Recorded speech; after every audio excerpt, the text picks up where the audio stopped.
गत 26/6/2011 मसीहार घटना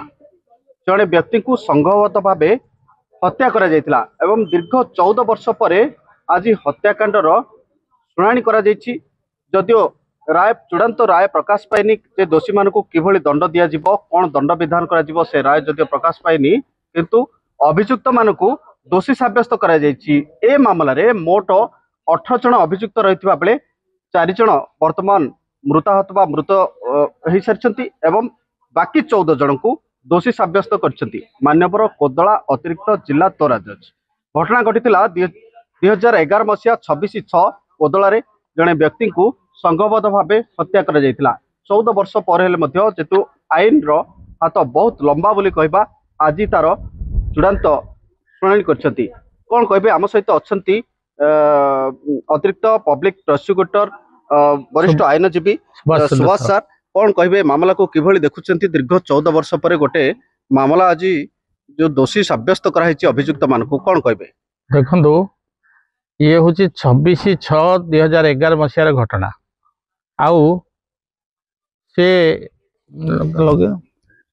बर्तमान से कौन है से जो जड़े रंकनिधि दासंकर रिपोर्ट उपरे कोदला थाना रे केस होता एवं से केस बर्तमान ट्रायल चलता मान्यवर अतिरिक्त जिला दौरा जज कोर्ट रे कोदला एवं मान्यवर जज श्रीयुक्त विश्वरंजन बेहरा तो ये मामलार विचार करी आज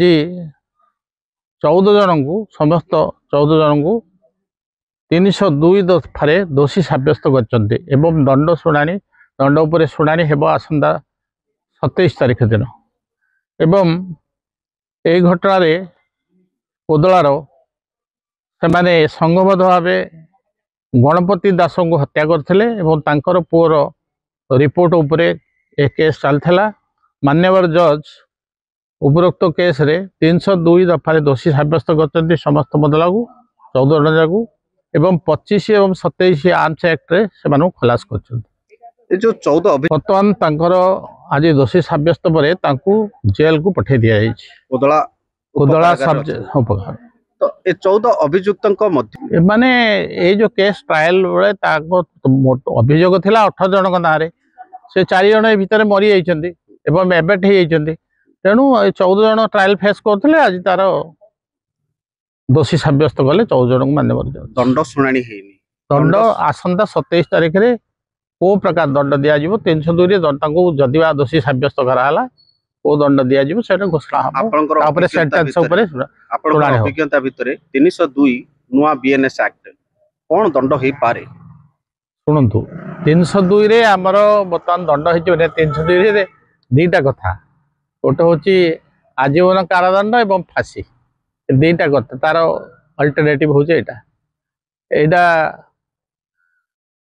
फांसीटा हूँ गोटे एक्सेप्शन एंड ये 302 जो आजीवन कारादंड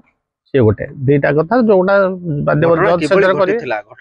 मूल को घटना किभली घटिथिला घटना तो सेठी पूर्व सतन देगिरी से गोटे भीतर संघर्ष होता से कोदला रे साही रे एवं से गंडगोल जो आलिगेसन था जे ताकू मारी हाणी जो गणपति दास को मार देथिले। तो दंड 14 वर्ष पर जेतेबेले आसुची ए कथा जड़ा पड़ो आपको बुझेली आगुरी कहूँ एवं भी कहूँ 27 तारीख मान्यवर जज कहे को प्रकार दंड दिज्व कौन दिज्व किंतु दोषी साब्यस्त आज से हेले कहवा कथा दीर्घ 14 वर्ष पर जदियो अभियुक्त मान को आज दोषी साब्यस्त करा जायछि परवर्ती समय रे राय प्रकाश पाइब से आजीवन कारादंड रे दंडित करा जिवो ना फांसी दंड दिया जिवो ताकू वर्तमान निकरी गोटे उत्कंठा रही जे प्रकृत रे संघबद्ध भाव हत्या करथिबा 14 अभियुक्त जो 4 मृत होइछन्ती वर्तमान 14 अछन्ती ए 14 जन को मान्यवर विचारपति की दंड रे दंडित करछन्ती ताहा आगामी समय रे जना पड़िबो। गंजाम कोदलारू सुशांत पटनायक एमबीसी टीवी।